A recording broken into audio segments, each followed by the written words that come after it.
Supalpal si Ontiveros. May binisto po itong si Sas Rogando.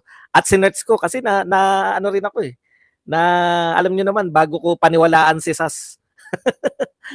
Kino-confirm ko muna kung tama yung sinabi ni Sas at natuklasan kung tama pala si Sas. Kung ano yung tama na yan pong paglilingkod natin, abangan ninyo. Matutuwa po kayo. Naku, senador ka ng Pilipinas, Risa Ontiveros. Narito ang Balitang Pinoy TV. Magandang araw sa atin lahat mga kababayan. Dito na naman tayo sa another episode ng ating vlogs. Pag-uusapan natin ngayon, ito po si Secretary Larry Gadon nagbigay po ng mungkahi na isama po ang mga political changes sa Chacha, no? Yan ang sinasabi natin na sabi na ang kanilang babaguhin ay economic lamang. Pero ngayon po, nabibisto natin, no, na wala pong makakapigil sa Kongreso once na nagsimula yan Chacha na yan. At pag-uusapan din po natin, ito po, supalpal si Ontiveros. Kanina po binalita natin yan, gustong imbestigahan si Pangulong Duterte sa gentleman's agreement with China. May binisto po itong si Sas Rogando. At sinearch ko kasi na ano rin ako na alam niyo naman bago ko paniwalaan si Sas. Kino-confirm ko muna kung tama yung sinabi ni Sas at natuklasan kung tama pala si Sas. Kung ano yung tama na yan pong paglilingkod natin, abangan ninyo. Matutuwa po kayo. Naku, senador ka ng Pilipinas, Risa Ontiveros. Mahihiya ako kung ako senador at napakalaking blunder po ni Risa Ontiveros. Yan po mga pag-usapan natin, pero bago yan, kung bago ka pa lang dito sa ating channel, mag-subscribe ka na. Dahil ito lang ang tayong channel na may kinikilingan, may pinapanigan, una sa balita, huli sa impormasyon, kaya ano pang hinihintay nyo? Pindot na, okay? Pag-usapan natin. Yun yung sinasabi natin Minsan, mahirap yung nag-grandstanding, Senator Ontiveros. Speaking of grandstanding, ituloy na natin. Isa ako saan? Isa ako, opo. Hindi po ako dalawa, isa. Mukha lang akong dalawahan. Kasi sa sobrang laki ko. Okay, punta na po tayo rito. Tignan po natin. Ano sinabi ni Panelo ngayon? Maglabas kayo ng ebidensya. Kayo muna maglabas. Imbestigahan mo na kagad. Hindi mo pa nga alam kung totoong may agreement. Di po ba? Yung ginawa mo kay Kibuloy na imbestiga ka na imbestiga, walang silbi. Nag-aaksaya ka ng pera. Lalo na to. Ni walang akusasyon kay Duterte. Ikaw na nag-aakusa. Ikaw na nag-aakusa. Ikaw pa mag-imbestiga. Ano mangyayari sa investigasyon mo? Sinagad mo na, Risa Ontiveros. May nakaligtaan ako At maganda po, nabasa ko to kay Sas Rogando. Minsan to si Sas, kapanipaniwala din. Maraming si Sas na exaggeration. Pero dito po, naniniwala. Kasi sinearch ko Ang sabi ni Sas, eto muna sabi ni Panelo, maglabas kayo ng ebidensya, resibo, na mayroon ng gentleman's agreement. Biruin nyo yun. Iimbestigahan nyo na, hindi nyo pa nga napapatunayan na meron.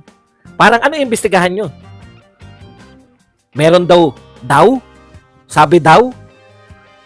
Ang alam kong iniimbestigahan yung mga tunay. Hello Garci. Merong Hello Garci tape, lumalaganap.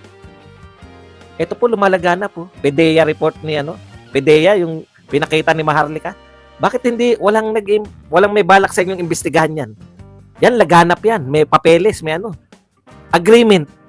Gentleman's agreement. Asan? Ang patunay na meron. Tinanggal ba yung ayungin? Hindi wala yun. Tinanggal ba yung barko sa ayungin? Ano ipoprove nyo? Hindi nyo pa nga napoprove na may agreement. Bakit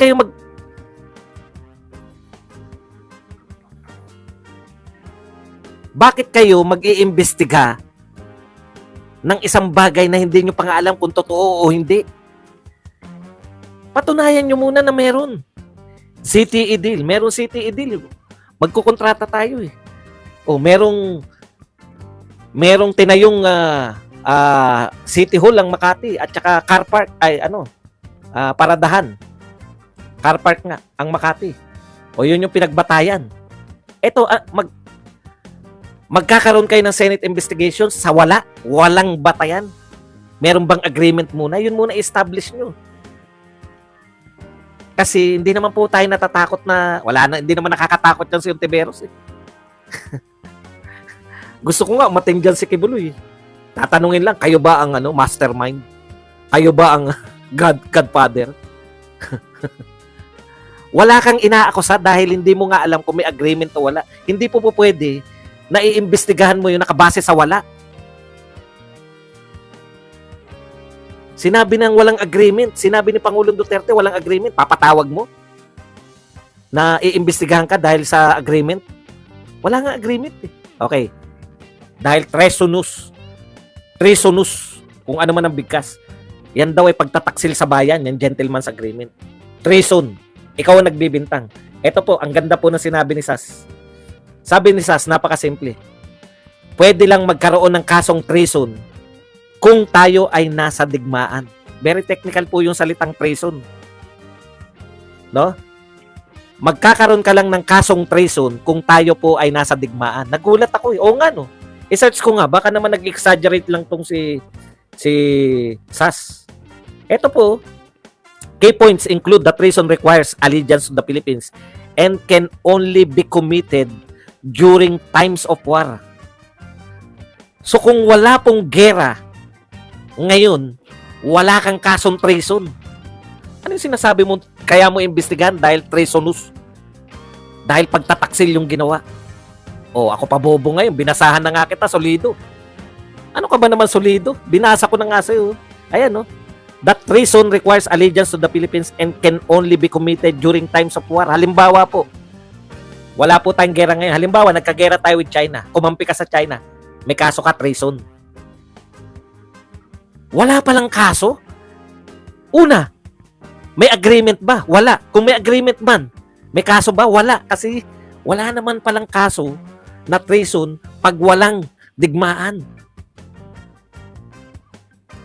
Ay, hindi po pwedeng mag-aaral ka lang ng batas. Hindi po pwedeng mag-aaral ka lang ng batas, sasabihin mo. Mag-aaral lang kami ng batas, kaya kaimbitahin namin, Pangulong Duterte. Eh kung ayaw umattend, ay ano ka, kukontempt ka. O, ginawa na nila yan eh. Ayaw umattend, kinukontempt eh. Anong pag-aaralan pinagsabi nyo? Hindi ka pwede mag-imbestiga? Na mag-aaral ka lang? Aabalahin mo yung dating Pangulo ng Pilipinas? Aba, hindi po pwede yun. Hindi kayo pwedeng basta-basta mag-imbita ng ganyang kaimportanteng tao. Ano sasabihin nyo? Gusto kasi naming pag-aralan. Anong pag-aralan? Lahat po ng bansa, hindi lang po sa Pilipinas to. Kasi una ko nakita, US eh. Sa US, pwede ka lang kasuhan pa treason. Eh paano sa Pilipinas? Research ka naman. O maging sa Pilipinas po. Hindi ka makakasuhan pag walang iba ikakaso sa'yo.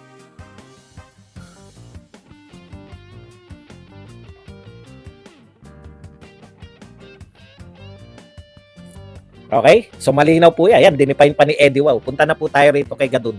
Tapos na ba tayo kay Gadon? Nakalimutan ko na eh. Pasensya na kayo, nakalimutan ko na talaga. Yung pagbabago ng konstitusyon o hindi pa. Okay.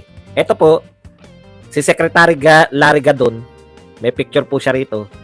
Ayan. Office of the Presidential Advisor for Poverty Alleviation. Yeah? Okay. Ito po ang April 1, 2024. Binigay niya po kay Juan Miguel Zubiri at kay Honorable Ferdinand Martin Romualdez. Suggestions on constitutional amendments. Political po to. Kasama po sa mga suggestion ni Attorney Gadon, no? Iminumungkahi ni Presidential Advisor for Poverty Alleviation, Papa pala yun. Ang ganda pala ng pinamumunuan mo, Gadon. Papa. Sa Kongreso na isali sa pag-amyenda ang political provisions ng konstitusyon. Political na. Okay. Kabilang sa isinusulong ni Gadon ang isang parliamentary form of government. So kung parliamentary po, pamumunuan na tayo ng Prime Minister. May chance na. Sino may chance na Prime Minister? Yung mga pinuno ng mga congressman, magkakaroon na ng chance na maging pinuno ng bayan. Kahit 0.5% lang. Inihirit din ng kalihim ang term extension. Kita nyo, term extension ng mga miyembro ng Kamara. Kamara talaga. At lokal na opisyal na 6 na taon. Gagawin na kayong 6 na taon. At pagdaragdag din ng bilang na senador mula 24, gustong gawing 48. Ang tanong, hindi po ba paulit-ulit, no, na sinasabi ng mga proponent niya na kami ay economic provision lang ang gagalawin namin? Ito po patunay, no? Una, si Gadon, ano bang kinalaman ng opisina mo dyan, Gadon? Ang opisina mo, Papa Poverty Alleviation. presidential advisor. Paano? Pag-iisipan mo dapat paano ma-alleviate yung poverty. Gusto mo baguhin yung political ng konstitusyon. No? Dahil ba sa hindi mananalong presidente? Dahil 0.5% pwedeng maging prime minister? Ang nakakatakot po nito, kahit na ano po pong sabihin nila na economic lang kami, wala na pong makakapigil sa Kongreso once na nagsimula sila na magbago ng provision. Sino po makakapigil? Maski po sa presidente. Maski po presidente, ano po sabihin ng presidente? Akala ko ba kasunduan natin? Economic provision lang ang babaguhin nyo. Sasabihin lang ng Kongreso, Mr. President, we have 3 branches of government. Igalang nyo naman kami. Hindi namin kayo pinakakikialaman kung paano patakbuhin ng bansa. Pero igalang nyo kami dito sa pagbabago ng konstitusyon dahil trabaho namin to. Wala po tayong magagawa. Well, hindi na natin sila mapipigilan. Yan yung problema. No? Kaya inaayawan kayo ng 88%. Kaya ayaw sa tiyatya ng mamamayan kasi alam na kung gaano kayo magtrabaho. No? Iba yung sinasabi nyo, iba yung nangyayari. Ito na nga mga kabalita. Ano na ang masasabi nyo patungkol sa balitang ito? Please comment down below mga kabalita. Pag-usapan natin yan sa comment section. At kung di ka pa nakasubscribe sa ating channel, baka naman